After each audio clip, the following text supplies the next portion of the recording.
Na minha opinião, a reforma Congressos me preocupa muito. Bastidores do Poder.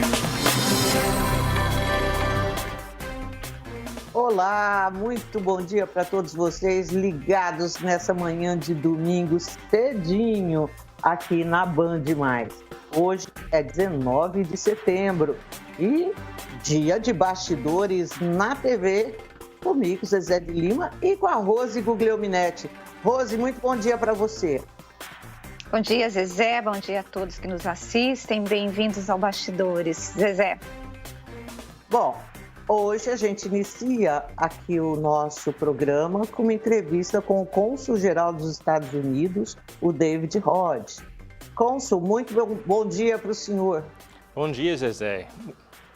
Bem cedo, não? Tá bem. Só aqui dizem que quem cedo madruga tem mais sucesso, Deus está sempre junto com ele. Então, eu levanto às 5. A Rose agora, ela levanta às 10, para falar a verdade, nos outros dias. Bom, mas, cônsul, a gente está saindo aqui de um momento dramático para o mundo todo. Eu não sei se a gente pode ainda dizer que está saindo, mas eu já tenho a sensação de olhar e ver o outro lado dos tempos, assim, que foram muito sombrios, um tanto de luz. O que isso representa para as relações do Brasil e Estados Unidos? O apequenamento, digamos, da Covid-19?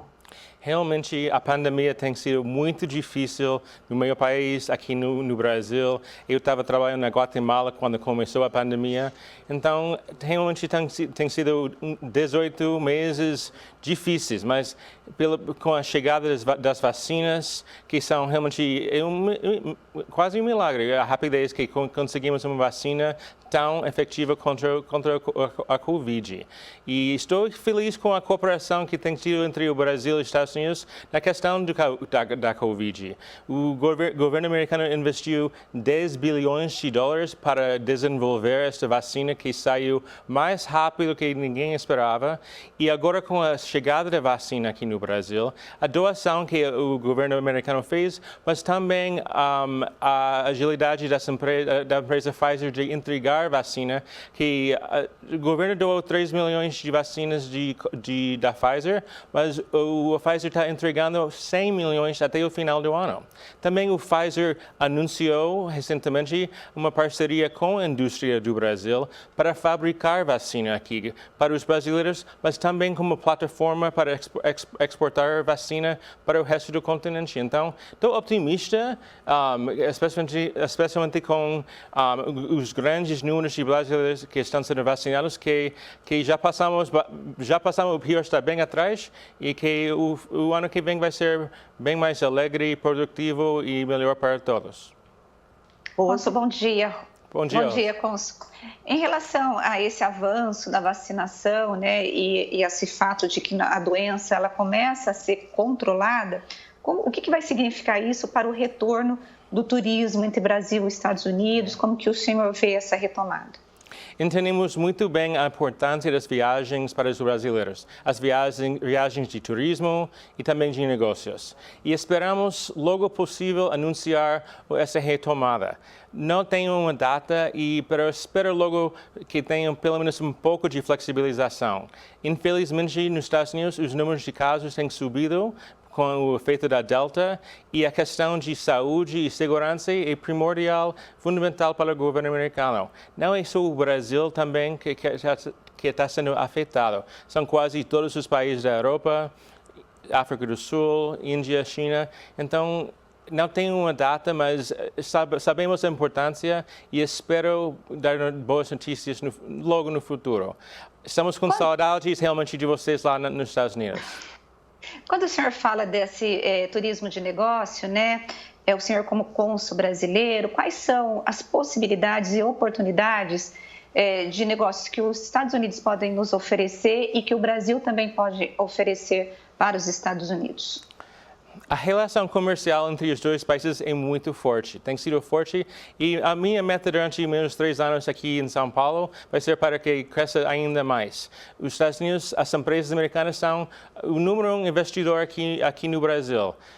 E também, falando em investimento, tem que falar um pouco sobre o tipo de investimento, que no caso das empresas americanas, são empresas de alto valor e que de alto valor. Que esse tipo de investimento também ajuda a criar, gerar empregos bons. E essas empresas também são muito engajadas nas comunidades onde operam, têm programas sociais e são bons parceiros para o povo do Brasil. Cônsul, bom, eu estou vendo, o senhor fala muito bem português, né? Onde o senhor aprendeu português e como que o senhor chegou até aqui para ser o cônsul-geral? Eu sei que o senhor foi apontado, mas eu queria saber um pouco da história do senhor aí com a América Latina. Zezé, sou diplomata de carreira e comecei a minha carreira no consulado no Rio de Janeiro quase 30 anos atrás. Então, também tive a oportunidade de voltar ao Brasil. Trabalhei 2 vezes na nossa embaixada em Brasília, a primeira vez como agente de ciência e meio ambiente e a segunda vez como agente cultural. E estou muito feliz de estar de volta aqui no Brasil. Adoro a cidade grande, estou feliz em São Paulo e agora estou feliz de estar aqui em Campinas para começar a explorar um pouco mais da região. Tá. Agora, pode ir, Zezé. Tá. O senhor falou que foi adido, né, lá em Brasília e envolvendo aí questões de meio ambiente. Como é que está, na visão do senhor, as questões ambientais aqui no Brasil? E se o senhor traz alguma proposta, tem discutido propostas para o país? Realmente, o tema de clima está entre os 2 países pelo menos 25 anos, porque eu cheguei como agente em 96 na embaixada em Brasília e estamos negociando e falando sobre clima quando cheguei. A grande mudança do presidente Trump para o presidente Biden foi o ênfase na questão de clima, que é importante na política doméstica dos Estados Unidos, mas também na política internacional. Imediatamente, o presidente Biden tomou a decisão de voltar para o Acordo de Paris e esperamos ter uma reunião em Glasgow de sucesso. As declarações que o presidente Bolsonaro fez em abril foram muito bem recebidas pelos Estados Unidos e pelo mundo. Agora falta entender melhor exatamente as ações que o Brasil vai tomar para realmente implementar essas metas. Mas o Brasil tem todos para sair muito bem em Glasgow. Tem tantos especialistas, técnicas que entendem muito bem o tema, no governo, no setor privado, nas ONGs, nas universidades, nos centros de pesquisa. Eu acho que o Brasil realmente pode sair como líder lá na conferência na Escócia. Cônsul, existe um desejo muito grande por parte dos estudantes brasileiros que querem estudar nos Estados Unidos, né? Como que o consulado, qual que seria o papel do consulado para esses estudantes que querem estudar, fazer college, querem fazer mestrado, doutorado? É possível, né, ter esse intercâmbio? Eu sei que temos a Covid, mas vamos pensar no futuro. Qual que é o papel aí do consulado para poder facilitar esse intercâmbio entre os estudantes? O consulado trabalha com os centros binacionais, tem um centro binacional Brasil em Campinas, tem vários outros no estado de São Paulo e tem escritórios de Education USA. Em Campinas fica na PUC. Mas conseguimos, mesmo com a fronteira fechada para a maioria dos casos como de turismo, conseguimos este ano reabrir o processo de vistos para os estudantes. Acabamos de mandar os últimos para começar ou recomeçar seus estudos nos Estados Unidos. Então, os vistos de estudantes de intercâmbio é uma das exceções que abrimos para poder facilitar o estudo nos Estados Unidos. Tem aumentado, né, cônsul? Assim, eu tenho visto ao meu redor muitos pais investindo em educação dos filhos nos Estados Unidos. Como é que os Estados Unidos veem esse aumento do interesse do estudante brasileiro para fazer a graduação lá? Acho maravilhoso. Acho que os dois países estão cada vez mais ligados e normalmente que a educação seja uma nas áreas de cooperação. E o que eu gostaria de ver é mais americanos vindo aqui também, pelo menos para fazer um intercâmbio aqui no Brasil. Acho que isso seria importante também, que os intercâmbios sejam nas duas vias. O senhor avalia também? Pode falar, Zezé, vai. Não, Rose, vai você.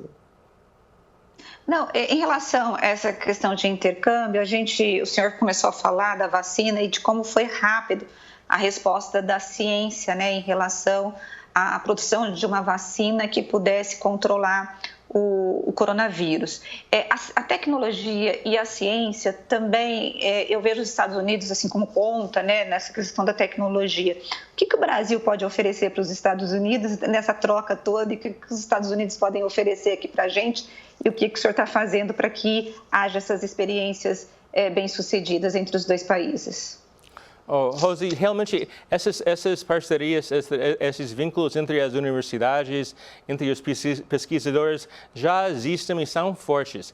Quando eu trabalhava na embaixada como agente cultural, era responsável pelos programas de educação em inglês da embaixada. E esse foi 10 anos atrás, 15 anos atrás. Mas, por exemplo, a Comissão Fulbright existe aqui no Brasil há mais de 60 anos, ajudando as parcerias através das instituições, mas também os indivíduos que estão fazendo essa pesquisa. O Brasil tem muita capacidade, enorme capacidade na área de ciência e tecnologia, especialmente aqui em Campinas. Então, muitas coisas acontecem sem o governo fazer nada.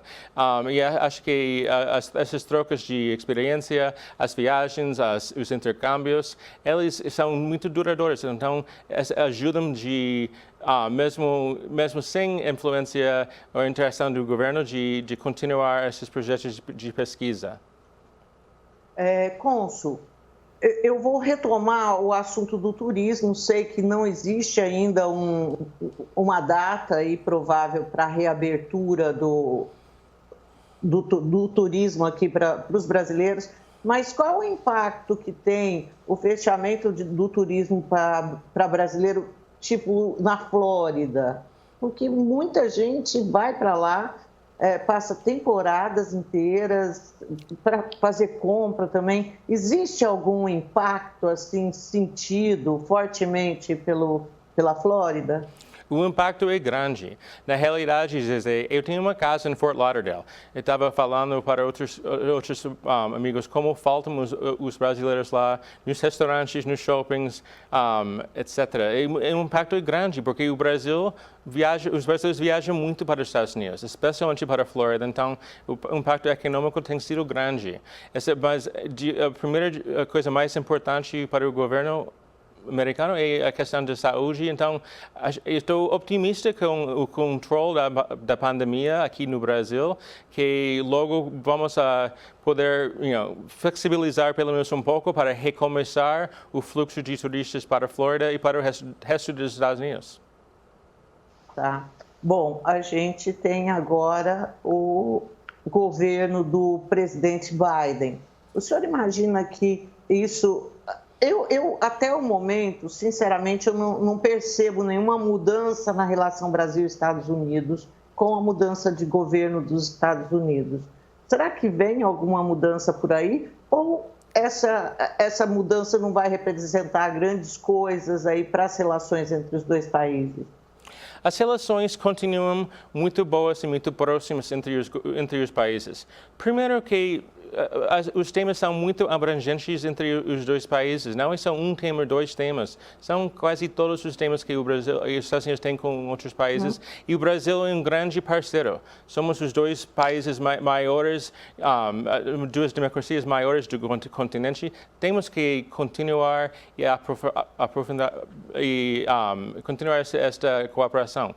Diria que a grande mudança na política externa dos Estados Unidos com a chegada do presidente Biden foi a ênfase na questão de clima. Então, estamos trabalhando nisso. O governo do Brasil entende muito bem nossas prioridades e estamos em contato através da Embaixada Consular aqui no Brasil e também através das autoridades brasileiras nos Estados Unidos. Ok, cônsul, eu quero agradecer muito a participação do senhor aqui no Bastidores do Poder e dizer que as portas estão sempre abertas para quando o senhor puder voltar. Muito obrigada. Zezé, muito obrigado. Obrigada, cônsul. Rose, obrigado também. Obrigada.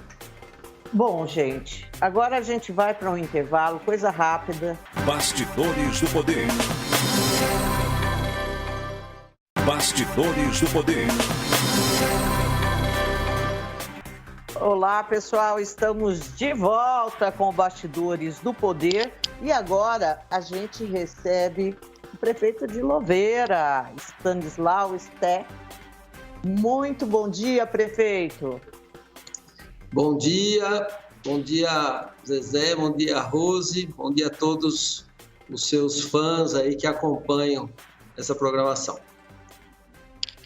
Bom, prefeito, essa matéria a gente falou, vamos fazer essa entrevista por causa dessa decisão da Prefeitura de Louveira de investir pesado na compra de tablets para os estudantes. E assim, entre nós, a gente considera que a questão da educação talvez seja das maiores perdas que tivemos durante essa pandemia, né? Conta dessa decisão do senhor, o que o senhor está programando, o seu secretariado, para 2022, como é que foi esse ano? Fala dessa retomada para a gente. Bom, fora a preocupação com a vida, né, da gente preservar a vida, correr atrás de salvar as pessoas, prevenir, vacinar, né? Quer dizer, tudo isso foi a grande preocupação quando a gente assumiu. Eu confesso que na campanha lá atrás a gente já esperava assumir num outro cenário, ou pelo menos saindo já da pandemia, mas a gente está vendo que a pandemia virou uma realidade e que agora somente, né, depois de 9 meses, que nós estamos tendo um refresco aí, vamos dizer, nessa pandemia. E a questão da educação, ela vem em segundo lugar, quer dizer, primeiro vamos preservar a vida, vamos correr atrás da saúde, mas a educação e assim, pensamos, né, na questão da perda mesmo, né, educacional, né, a perda de aproveitamento, de aprendizagem que nossos alunos tiveram, porque a minha esposa é professora e ela, né, foi orientada a dar aula por WhatsApp. Louveira não tinha plataforma digital, não tinha, as crianças, a maioria não tinha como ter aula online, né? Então, foi assim, né? E botou os pais, né, para poder ensinar. Então, houve, imagina a perda que aconteceu. Famílias que não tinham nem um celular, um lugar para poder receber essas informações. Então, houve esse prejuízo e a nossa preocupação foi em recuperar o quanto mais rápido possível. Então, investimos numa plataforma digital logo no primeiro mês, corremos atrás, licitamos, ela começou a funcionar acho que em março ou abril, só que 55% dos alunos não tinham acesso à plataforma de maneira decente por falta de material. Aí que a gente começou a buscar também uma forma de resolver isso. E foi com a locação dos tablets, né? Foi assim um desafio muito grande para a nossa equipe aqui, tanto questão financeira quanto a questão administrativa. No poder público tem que ser tudo, né, certinho, comprovado, dentro da lei. Então, a gente se desdobrou aqui e conseguimos agora, na última semana, entregar 4.100 tablets, que são os alunos do fundamental, do 1º ao 5º ano, e a fase 5 do infantil. Então, aqueles muito pequenininhos, né, não receberam, e também o Fundo 2, né, a fase 2, o fundamental, ainda é estadual. então também não recebeu. Nós estamos agora com um projeto de municipalizar a fase 2 do fundamental. Então, dessa forma, a gente está procurando proporcionar aos alunos, né, essa ferramenta com o chip da internet, porque muitas famílias também não têm condição de pagar pelo acesso à internet, então já vai com o chip da internet e os programas, né? Esse tablet ele é fechado, uso exclusivo para a educação. Inclusive o sinal da internet ele corta às 10 da noite e reabre só às 6 da manhã. Então é um aparelho com um canal direto para a plataforma Educa Louveira. Então, por exemplo, esse tablet ele vai estar fechado apenas para usar o aplicativo da educação. Se o aluno quiser navegar, fazer pesquisa, ele não consegue pelo tablet ou nesse período que está aberto ele consegue ter acesso à rede de internet? Consegue nos aplicativos da educação. Então, tem aplicativos instalados nele de pesquisa, de acesso, mas ele não consegue fazer joguinho, baixar filme, essas coisas, ele não consegue. Esse tablet ele é preparado, são Samsung, né, de 8 polegadas, todos novos, né, e ele é direcionado exclusivamente para a educação. Agora, prefeito, aqui em Campinas, eu já passo para vocês dizer, algumas escolas estão com dificuldade do retorno presencial, às vezes por medo ou até do coronavírus, outros porque os pais acabaram se adaptando a uma outra forma de ajeitar os filhos, com pessoas que pudessem ficar com os filhos. Como está esse retorno na sua cidade, à aula presencial, e como que o professor vai adaptar essa nova ferramenta com a aula presencial? Tá. Na verdade, também foi um grande desafio, né?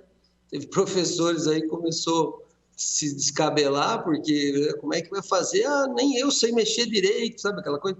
Mas nós contratamos, né, todo um treinamento, toda uma preparação.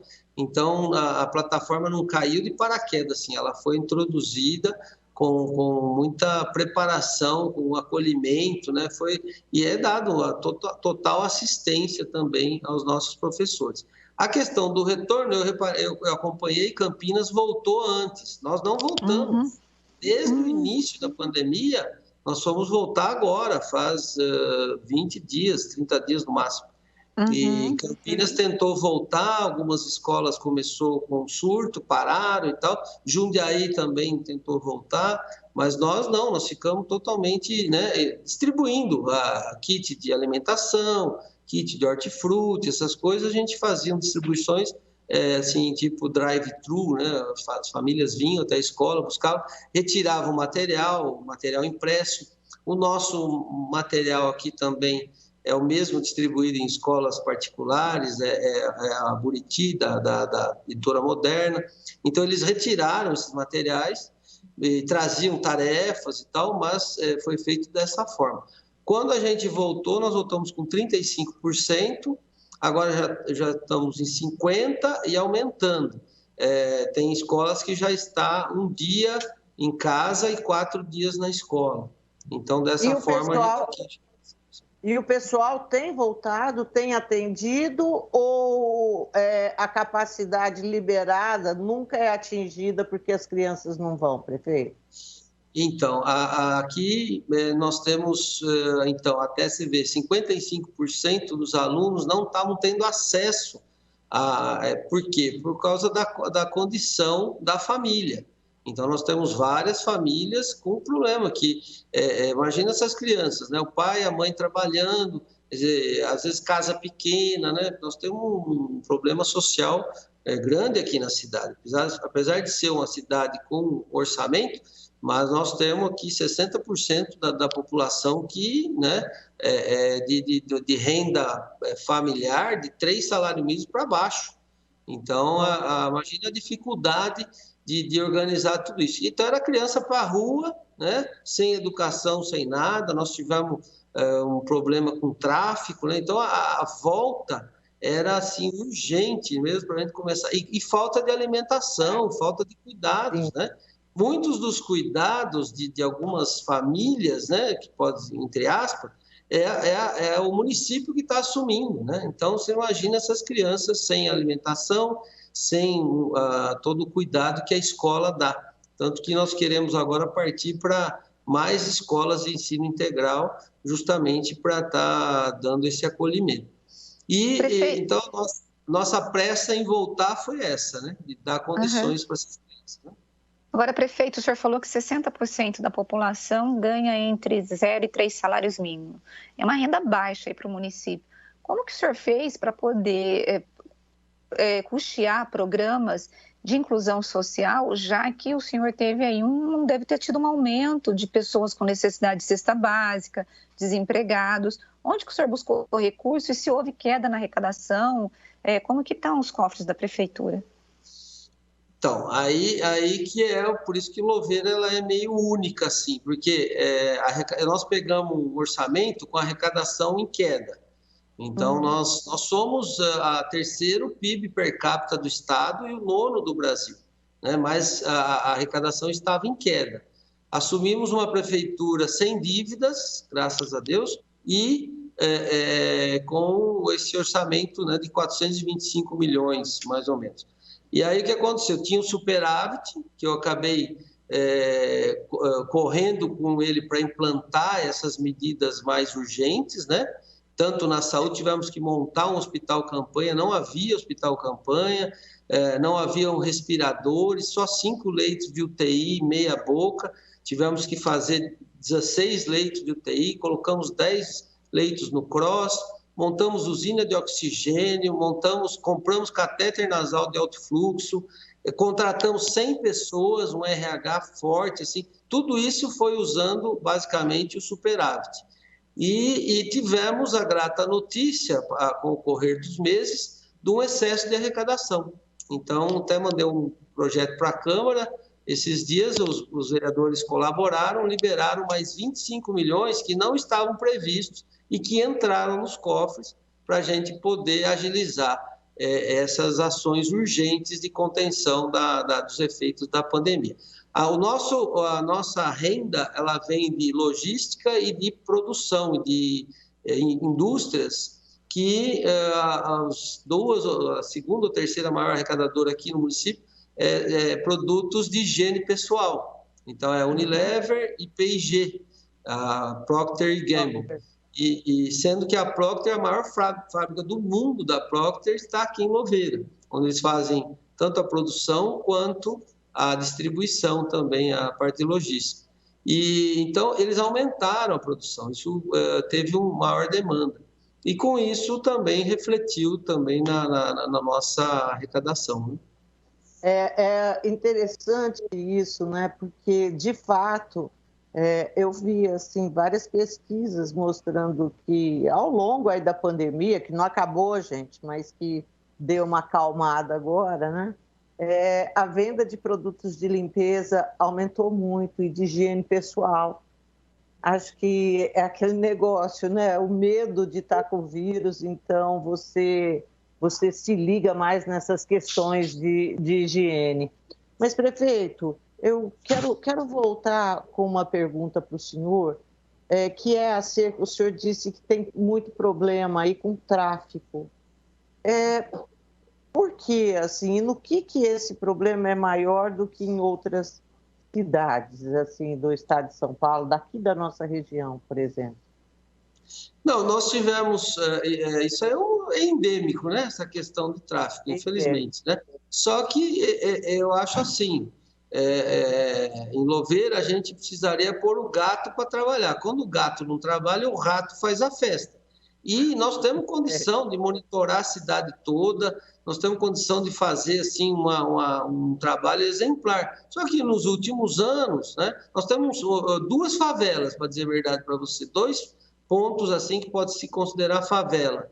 E uma cidade com uma arrecadação dessa, né, vários prefeitos prometeram 1.000 casas populares, nunca se entrega. Então, não resolve esse problema de núcleo habitacional. Então, isso foi sendo empurrado com a barriga e os ratos estão fazendo a festa. Então, quer dizer, isso é falta de ação do poder público mesmo, atuando, né?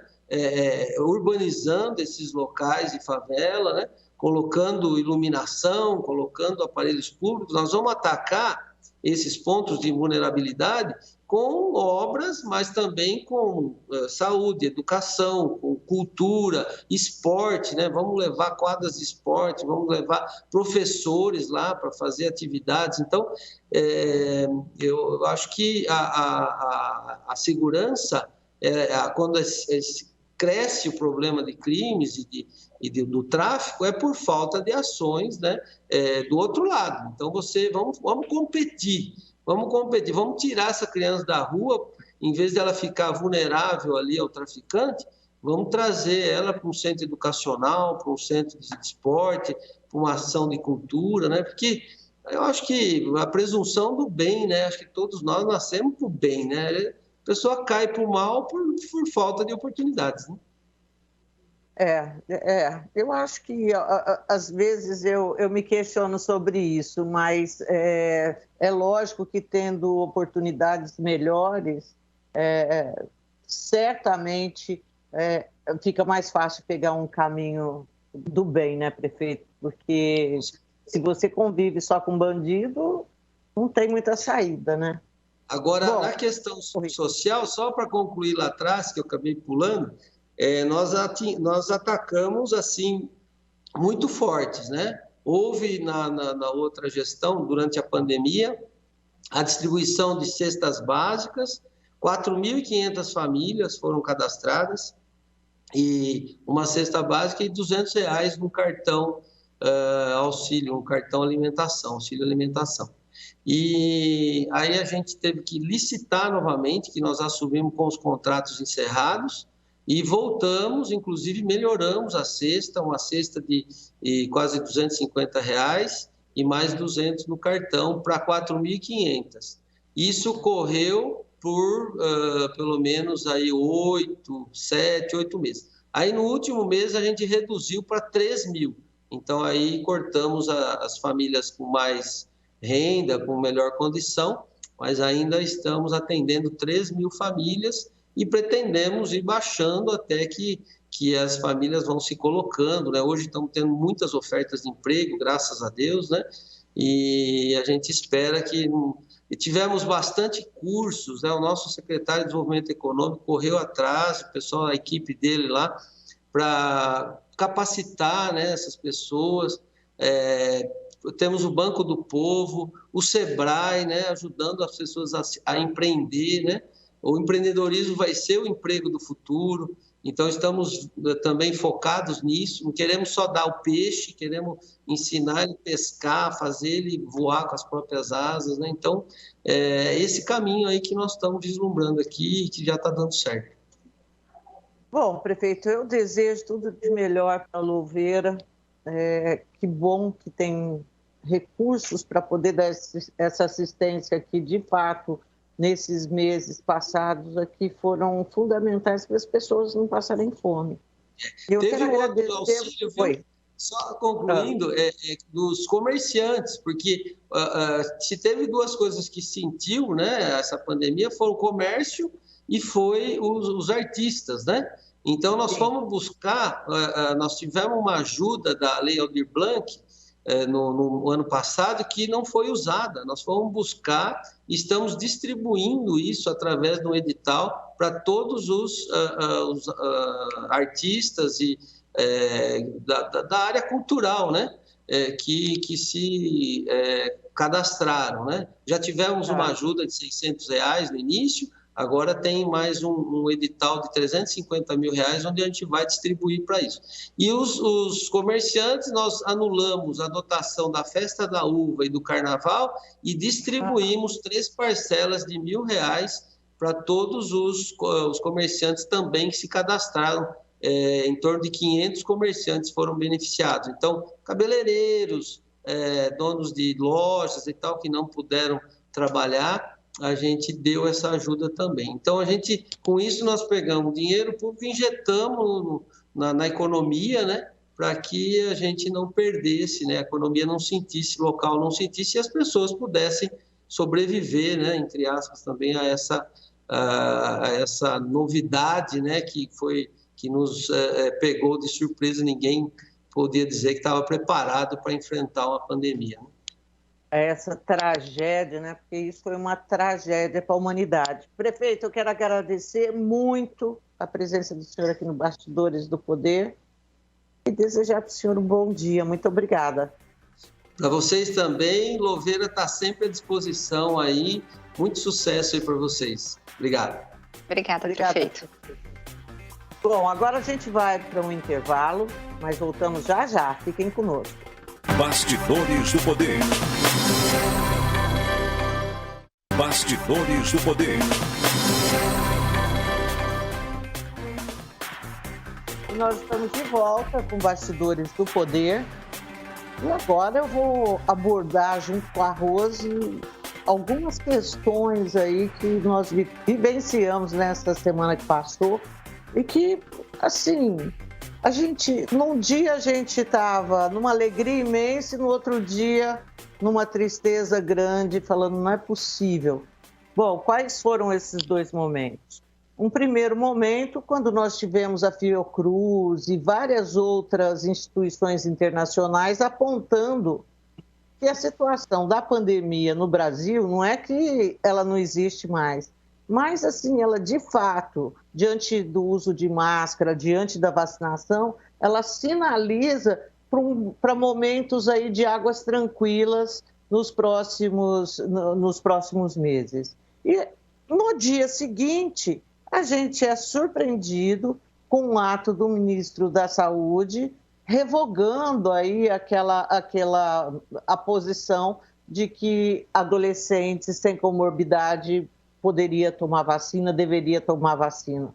Surpreendeu todo mundo. Rose, como é que você viu esses dois momentos esquisitos? Na verdade, o primeiro momento, ele não é esquisito, né? Ele é resultado de pesquisa e de números, né, Zezé?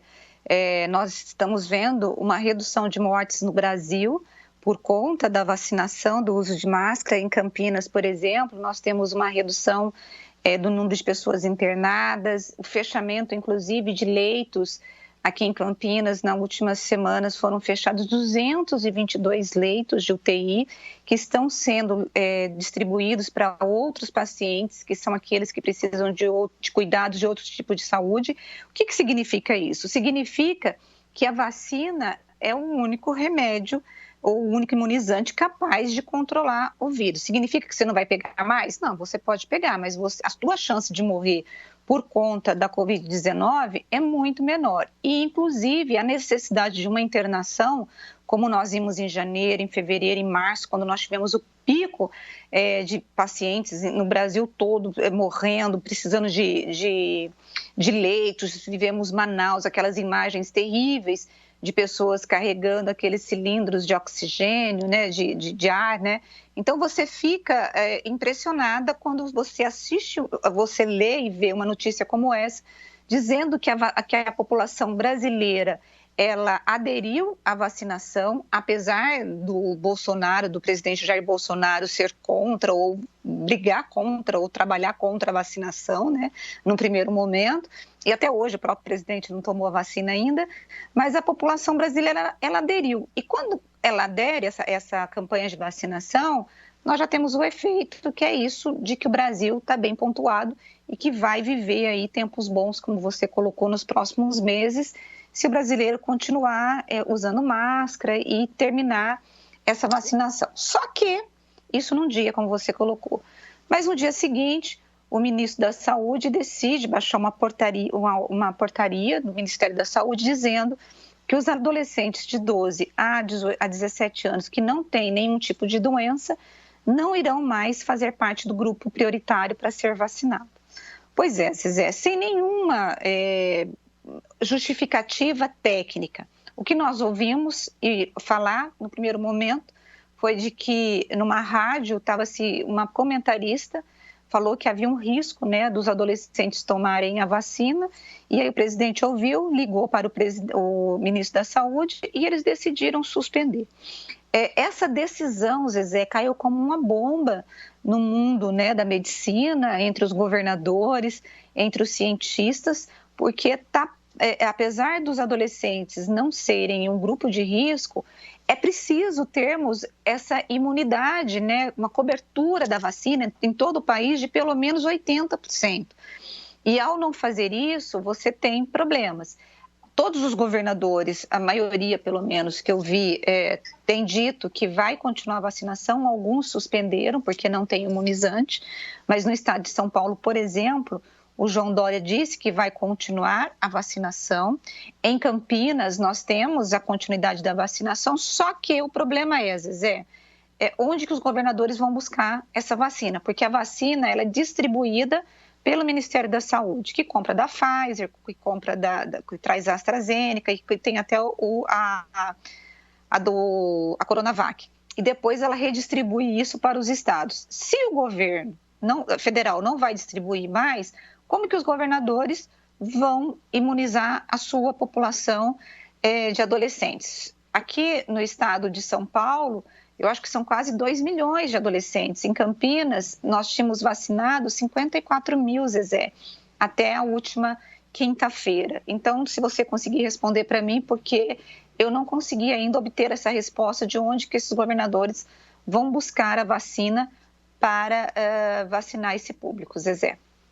Não, eu também não sei como vai ser feito. O Dória havia pedido aí para o Butantan a preparação de uma remessa que seria fora dos imunizantes entregues ao Plano Nacional de Imunização. Né? Não sei se você se lembra, Sim. Ele fez uma encomenda aí de 40 milhões de doses ao Butantan.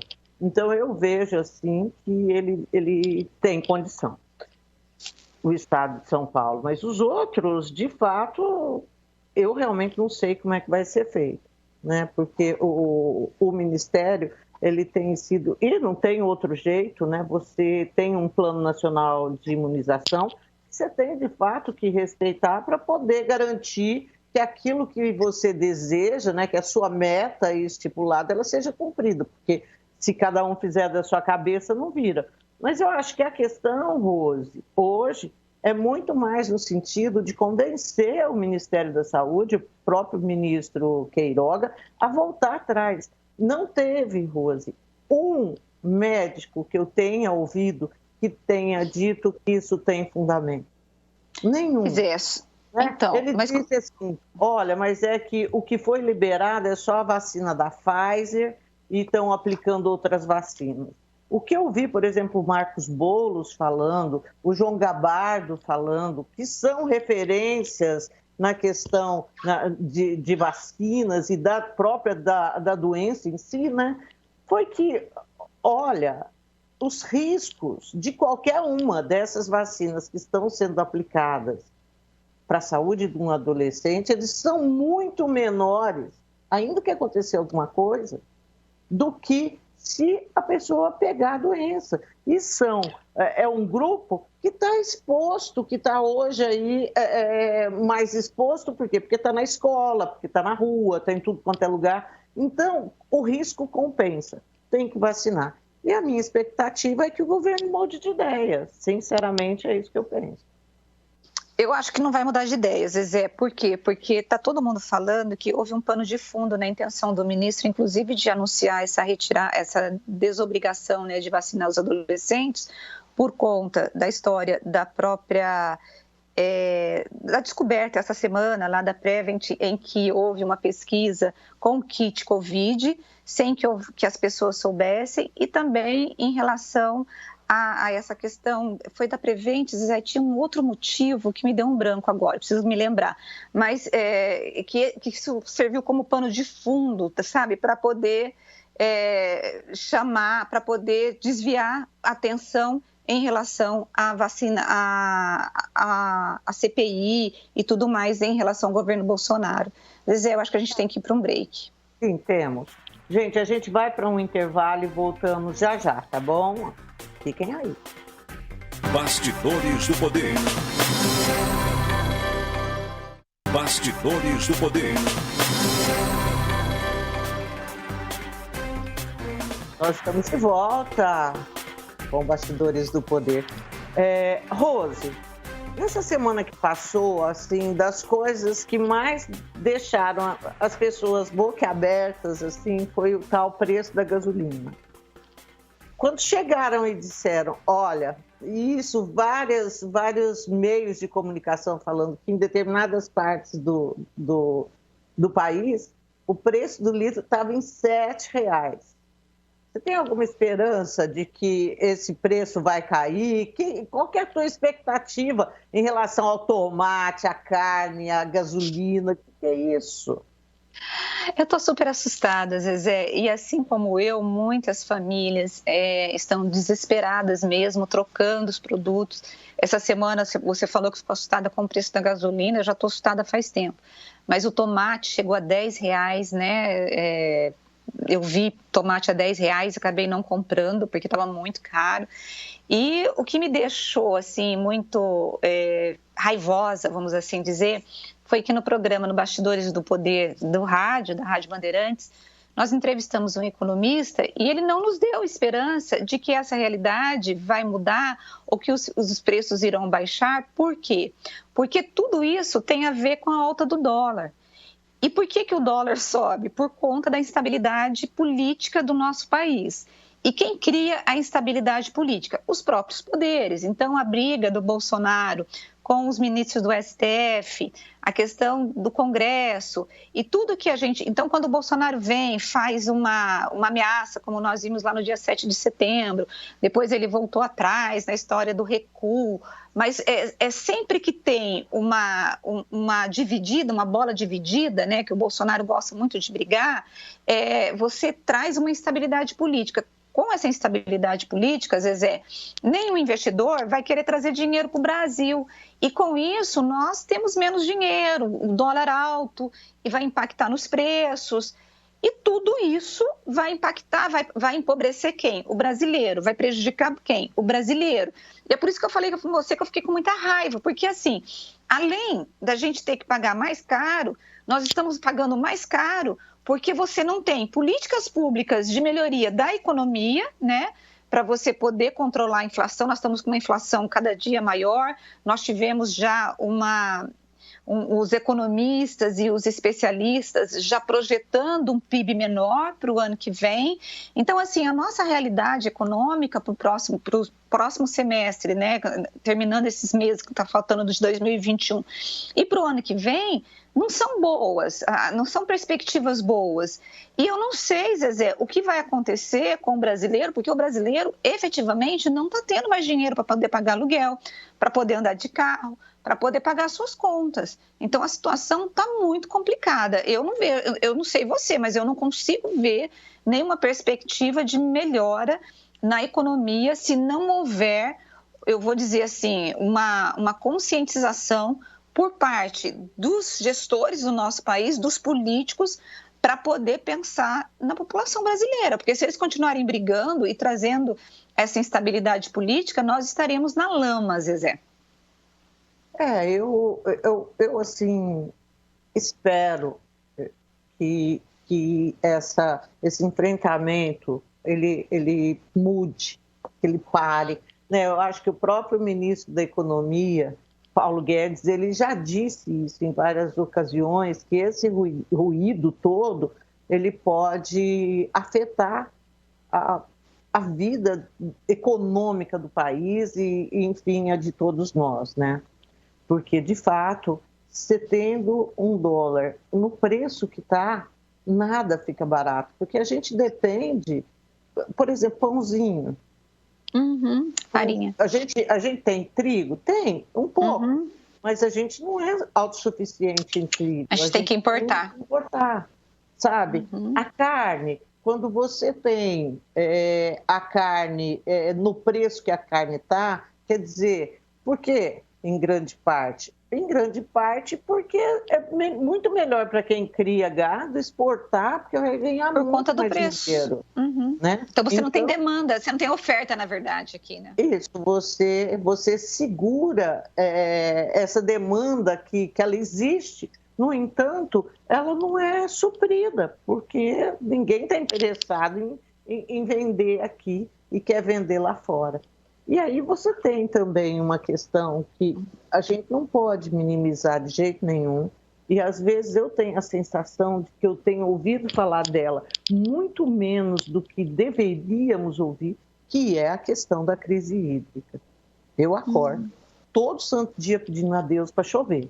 Chover por causa dos rios, né, para a gente ter energia, chover por causa da agricultura, que tem gente perdendo muito, aquela tal safrinha, que é um momento importantíssimo para o agronegócio brasileiro. Teve muita quebra de produção, porque não choveu o que deveria chover. E aí, quando não chove, por exemplo, soja.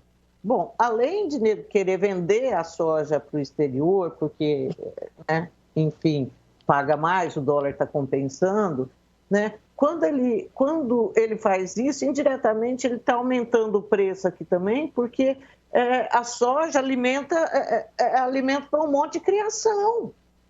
Então, se não tem a soja, o preço da soja está alto, o frango aumenta o preço, a carne também, é uma bola de neve.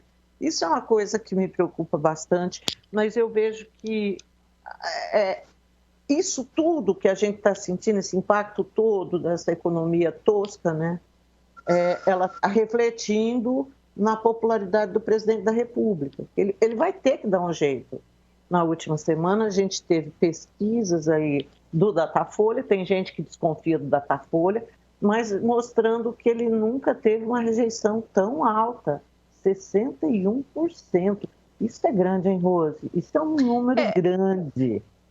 É a pior avaliação dele, né, nos últimos anos, mas o que mais chamou atenção nessa pesquisa, Zezé, não foi nem essa rejeição altíssima, mas o fato de que a rejeição dele cresceu em um público que sempre foi fechado com o Bolsonaro, que são os evangélicos. 29% só de aprovação, sendo que em janeiro ele tinha 40%. Então, ele caiu 11% e 41% desse grupo rejeitam o presidente Bolsonaro. Isso sim vai dar dor de cabeça para ele. Por quê? Porque o Bolsonaro, Zezé, ele se elegeu com o voto dos evangélicos e são os evangélicos que têm sustentado o Bolsonaro nos últimos anos.